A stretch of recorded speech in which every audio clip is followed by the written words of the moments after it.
Sampurasun wargi-wargi Sunda sadayana, tepang dangu deui sareng simkuring dina ieu channel. Simkuring bade neraskeun hanca carita si Kidang Kilat Jago Tanding. Carita ieu karangan simkuring pribados.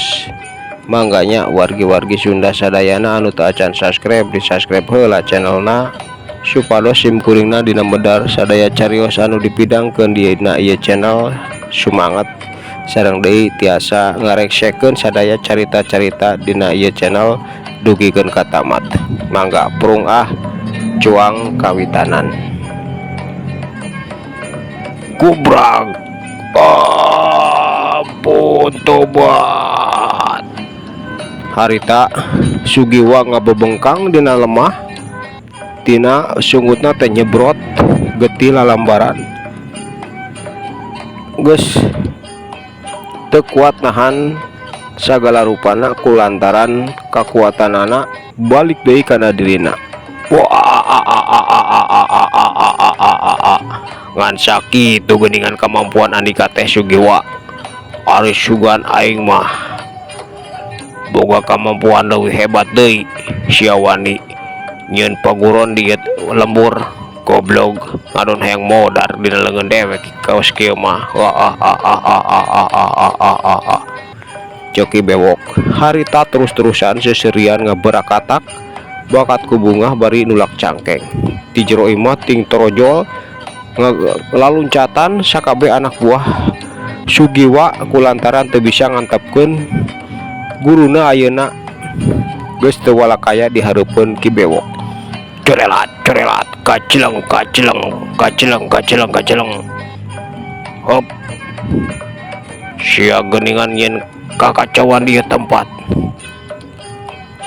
Aduh nyiksa guru kuring bewok ini cia tempat ini bener kada nanaonan nyen masalah tepuk-pukuk itu bewok ini cia ulang ngaganggu kehidupan kami di lembur. Cek sakabeh anak buah Sugiwa anu ayeuna geus ngajejer dihareupeun ki bewok pada molotot ngomong kitu. Kakara oge ki bewok karek ngomong ti jero teh ngerojol pamajikan Sugiwa jeung anakna Lisnawati nyarekan ki bewok. Sia teh nanaonan kaos kitu ka bapa kuring, nanaonan sia ama kumaha tes ki ama. Aduh bapak aduh Gusti na ieu teh jama teh kabina-bina teh aduh jeung masalah teh poga-poga. Aduh bapak aduh Gusti. Harita anak jeung pamajikan Sugiwa langsung ngagabrug ka Sugiwa anu geus teu walakaya, getih teh terus ngocor tina sungutna. Waduh nyai kunaon kalah kaluar nyai ma. Aduh Gusti ambu kunaon kalah kaluar lain si nyai teh angka nyingkah. Aduh bahaya ambu bahaya nyai kira naonan kalah kaluar. Aduh Gusti nyai cek Sugiwa harita nyarita kitu. Ade geuningan bener geulis anak sia teh Sugiwa. Bagja dewek bagja nyai kudu ilu jeung akang nyai bakal dibahagiakeun ku akang. Nyai bakal hirup jeung akang. Aduh Lisnanya aduh ngaranna teh Lisnawati. Bagja akang nyai bagja. Naon sia setan tuh hayang teuing sia ngan haonan kajeting aing mah kajeting modar dia tempat tibatan kudu dirujit ku sia teu hayang. Harita Lisnawati langsung nangtung bari rebah cimata nyarekan ki bewok anu lelenggakan seuring ngabarakata kulantaran manehna kalaka asa lucu ningali anu geulis ngambok kawas kitu. Aduh geulis ulah ambok geulis engke oge jeung akang bakal ngeunah di kamar bagera. Aduh ngahenen nyai, aduh ngahen jeung akang kemah kula kawas kitu ulah galak-galak dan kemah moal bisa galak deui geura kalau hayang nambah. Setan untung ngacapluk panu bae sia moal bisa ngaganggu anak kuring sia moal heueuh dewek oge moal cicing nya kami oge moal cicing sia. Harita ting corobok anak buah Sugiwa kulantaran geus kacida ambekna ningali tingkah laku jeung omongan Ki Bewok.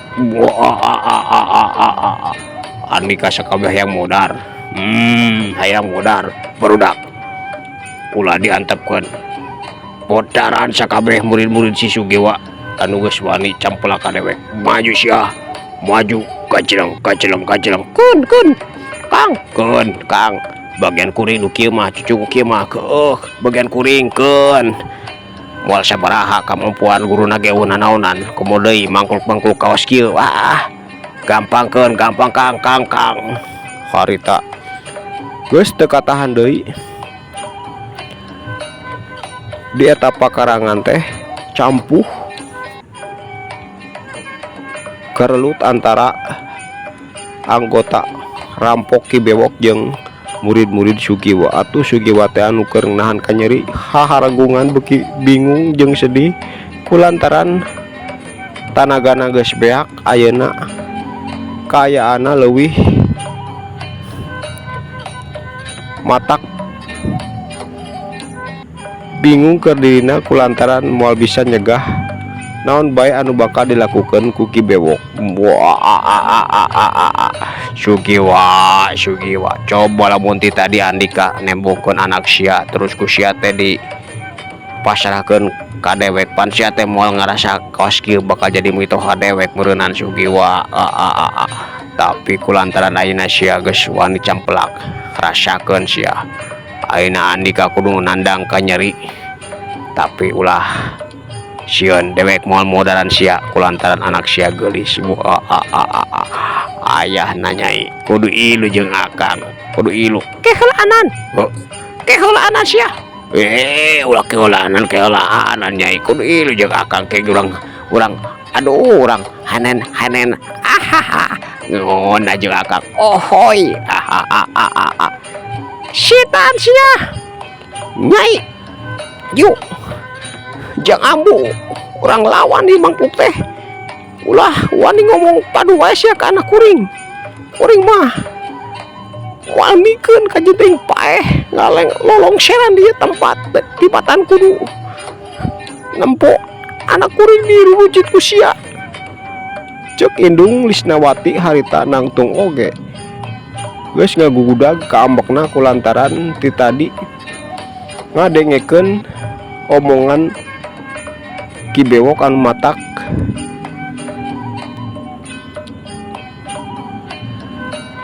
teu geunah rasa kana dirina kulantaran teu hayang anakna diruksak dirurujit ku Ki Bewok.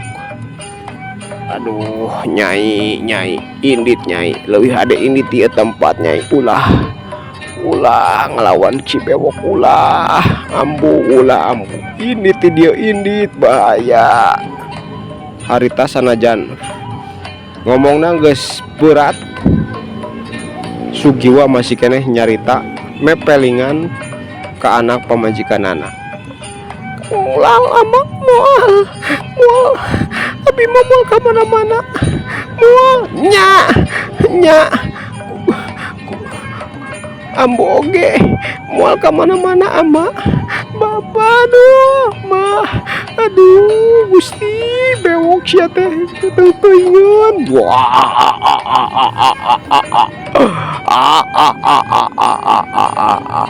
Aduh gelis aduh amak bari jeung ceurik beuki beuki aduh sekuat akang mah hayu bae ilu jeung akang ulah hayang gelut sagala aduh nyaah teuing akang mah nyaah nyolekna ge nyaah mendingan aduh dikeukepan ku akang nyai. Harita Ki Bewok langsung cacakakan barang ngadenge jeung nempo tingkah pola Lisnawati anu ruwah riwih ceuri bari ngambek ka dirina. Setan sia, setan montong ngomong ngacamung ka mana bae sia, rasakeun yuh. Kacilang cerelat hiuk hiuk harita Lisnawati dituturkeun ku indungna nyerang Ki Bewok, tapi harita Ki Bewok ngan saukur cicing teu indit ka ditu ka dieu ngantepeun Lisnawati jeung indungna anu nenggel jeung najong kana awakna, tapi dampakna keur maranehna kacida gedena kulantaran ngajarungkel ka tukang balik deui ka tempat maranehna tadi nangtung. Jebrod des koleang kubrak tobat nyeri ambo ama aduh harita Lisnawati jeung indungna tinggorobok ngan saukur sageprakan bari jeung Ki Bewok teu ngalakukeun nanaon ngan saukur nahan maranehna ayeuna geus teu walakaya nandangan ka nyeri anu kacida parahna keur maranehna mah kulantaran kakuatan Ki Bewok bisa malikeun tanaga anu ku maranehna dikaluarkeun dina kaayaan pinuh amarah satakar kebek dikaluarkeun akhirna mah malik deui ka maranehna sorangan dibalikeun ku kekuatan anu kaluar tina badan Ki Bewok anu ti tadi ngan saukur lengkakan seuri barang ningali kaayaan Lisnawati jeung indungna. indit nyai kabur ulah dua cicing bae bahaya nyai, bahaya ulah nyerang deui ulah. Rek mana nyai ulah? Rek mana? Ulah kabur, moal bisa kabur ti hareupeun akang mah. Sugiwa montong nitah anak sia kabur sia. Rek kabur ka mana barina oge? Moal bisa sia, moal bisa.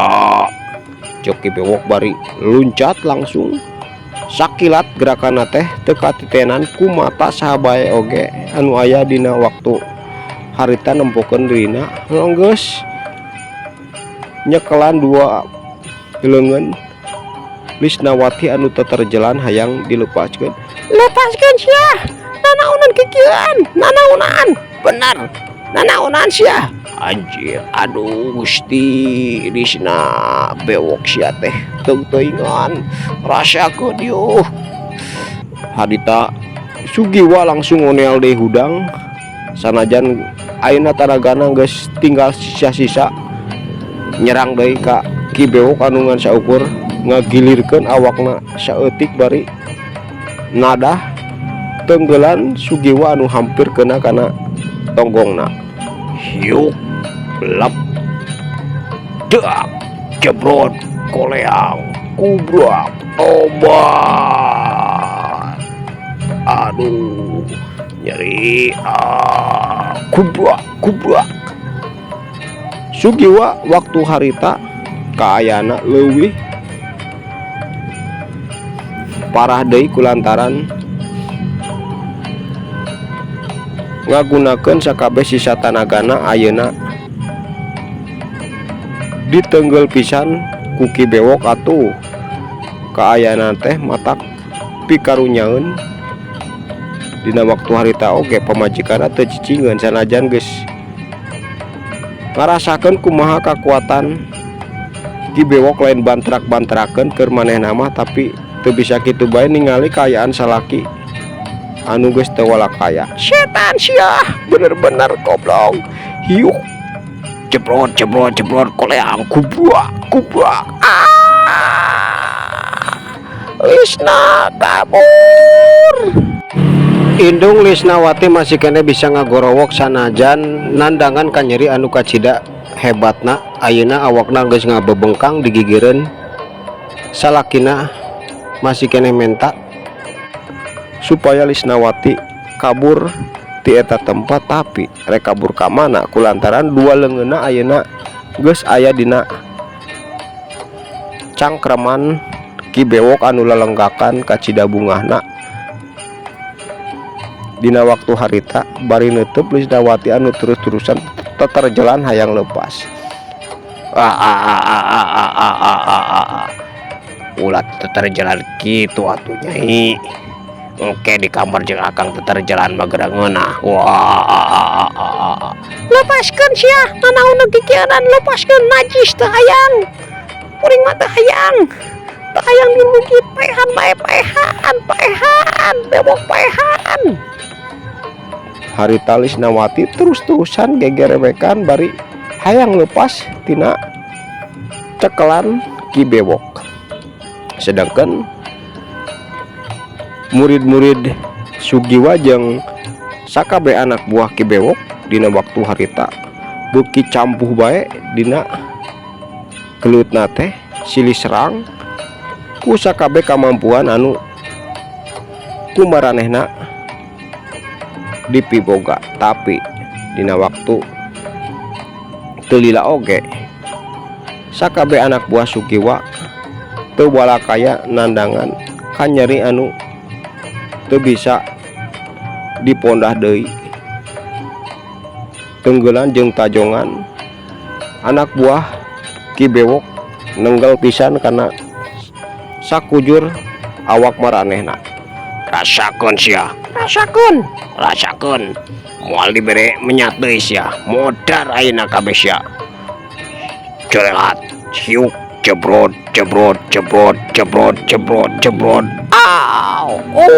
Aduh, tobat. Kubrak. Sakabeh anak buah Sugiwa sarua nuturkeun kaayaan guruna geus pinuh ku getih ngalembereh kaluar tina irung jeung sungut maranehna.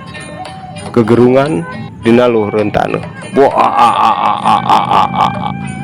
Beres ayeuna geura rurudan sakabeh harta ieu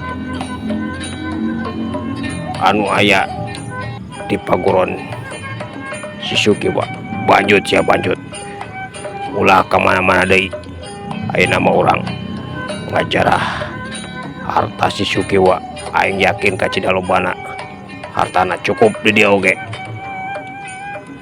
Imah-imah warga mah dina waktu sejen deui kurang datangan deui ayeuna bawa sia jeung dieu tah si Lisnawati bawa ku Andika Kemen. Indit sia kuat teh heula ini ti dieu nya keun Kang keun cek anak buahna bari narima Lisnawati anu dina waktu harita kaayana geus leuleus kulantaran geus dilumpuhkeun ku Ki Bewok ngan sungutna bae anu masih kene cocorowokan menta dilepaskeun ngan hanjakal geus teu bisa gerak deui. Lepaskeun najis, kuring teh hayang dibawa ku Aranika teh hayang.